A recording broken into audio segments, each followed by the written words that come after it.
To fully understand the significance of Jesus speaking to a Samaritan woman, we have to know more about the animosity between those two people. John thought it so important that he adds in his gospel, recall that the Jews have nothing to do with Samaritans.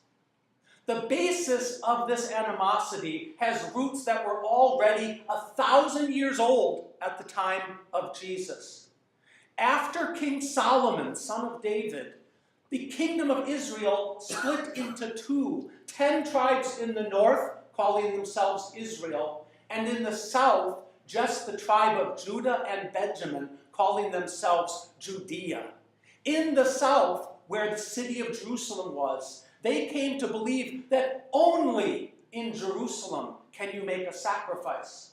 But other peoples further north were still making sacrifices to the Lord at temples up there, which those in Jerusalem thought was wrong. In the year 722 BC, the Assyrian Empire conquered the north and took Israelite peoples into exile. And as far as the people in Judah were concerned, not having any access to them, those people just disappeared into history. Then in the year 587, the Jews in the south of Judea, they were conquered by the Babylonians, and they were taken into exile after the temple in Jerusalem was destroyed. 70 years later, when they came back, they found living north of them a people who called themselves in Hebrew Shomerim, meaning the keepers of the Torah.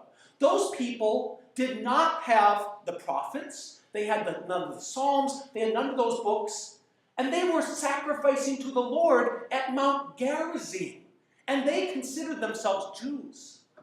Now, the Jews in the south believed that instead they were other peoples that the Assyrians must have settled in there, and when they were living in the land, they wanted to find out what's the religion of this place. So they adopted Judaism, but they are not Jews. And so they hated each other so severely that people further north than Samaria, in, for instance, Galilee, where our Lord lived, sometimes, rather than even have to pass through Samaria, they would cross the Jordan River to the east, go south, and enter Jerusalem, crossing it again. So they never had to set foot on Samaria itself.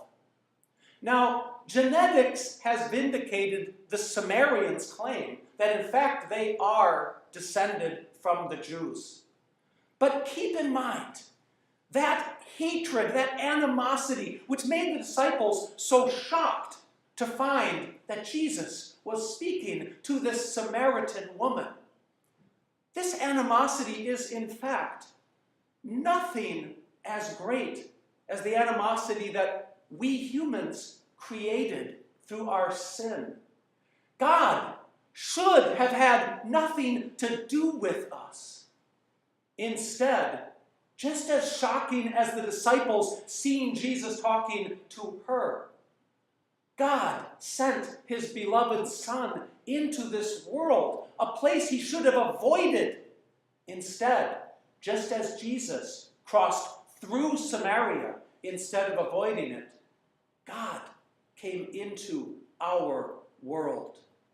And we can all follow the witness of that Samaritan woman who, when she realizes she is in the presence of the Messiah, she comes to faith, and then she becomes an evangelist of Jesus. We hear that others believed in Jesus because of her testimony. And so, let us give thanks to a God who loved us despite how great of animosity he should have had toward us in our sin. In the name of the Father, and the Son, and the Holy Spirit.